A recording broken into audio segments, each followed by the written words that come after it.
สบายดีพี่น้องเนาะมื้อนี้ตอนแลง 3 โมงแล้วอาลีสิเอาโตนี้ไปลองเนาะตัวนี้อาลีจับมาค้อนได้3 มือมื้อนี้ทุกคน3 มือมื้อนี้แต่ว่าอาลีจะไปลองมันเนาะไปเบิ่งนํกันว่ามันสิคั่นบ่ตอนนี้คือลุ้นว่ามันสิคั่นบ่เพราะว่ามันเริ่มกินข้าวอยู่มืออาลีแล้วเนาะเมื่อกี้เอามือจับยืนให้มันก็กินอยู่เดี๋ยวอาลีจะไปเบิ่งเพราะว่าตอนอยู่บ้านอยู่สวนนี่น่ะมันคั่นได้ตอนเช้ากับตอนแลงประมาณ 4-5 บาทนี่แล้วมันก็เซาเนาะแต่ว่าอาลีสิไปลองเบิ่งตอนแรกมื้อนี้คันมันคั่นลาอาลีจะไปต่อตอนเช้าเลยเนาะคือเก่าพี่น้อง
โอเคเนาะพี่น้องเนาะ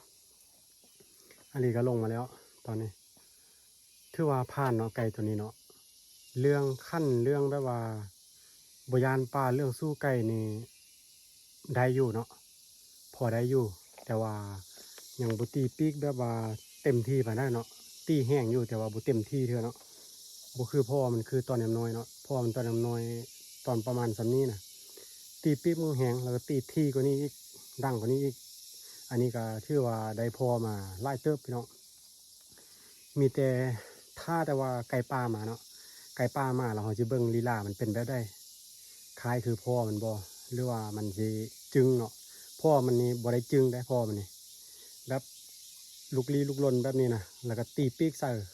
ขั้นใส่มันไก่ป่าขั้นบ่ได้มันขั้นใส่บัดนั้นเนาะแต่ตัวนี้นี่ยังแต่ว่าเรื่องขั้นนี่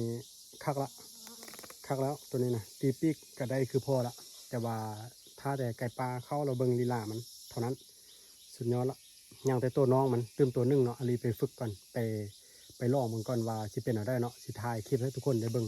มื้อนี้เสียดายสุดๆเลยที่อาลีตั้งกองเรามันแบบว่าค่าตั้งกองมันบ่ดีเนาะมันหักแล้วมันก็เลยเฮิ่นขึ้นในอยหนึงเนาะเห็นไก่น้อยเดียวแต่อาลีก็จะพยายามซูมเข้ามาให้ทุกคนได้เบิ่งเนาะโอเคมาฮอดนี้อาลีกาสิไปซอกไก่ตัวเก่าหันตัวมันเสียมื้อเช้านี้มาบ่ได้ต่อซะมื้อเช้านะซอกไก่จนฮอด8:30เนาะพากันกลับไปมื้อนี้ตอนแลงไปฟังบอลมันคั่นเนาะเป็นอะไรสิไปจับมัน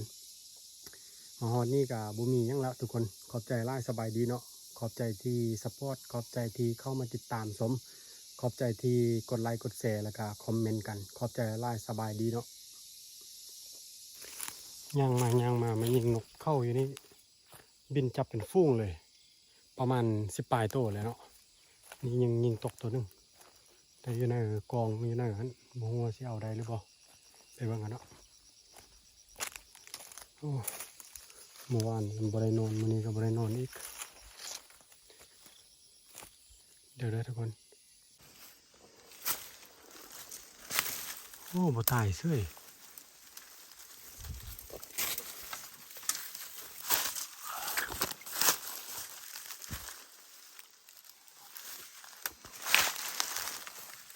นกเข้าเนาะจะนอนจะเยอะวะเนี่ยนกเข้าบ่เป็นนกเขา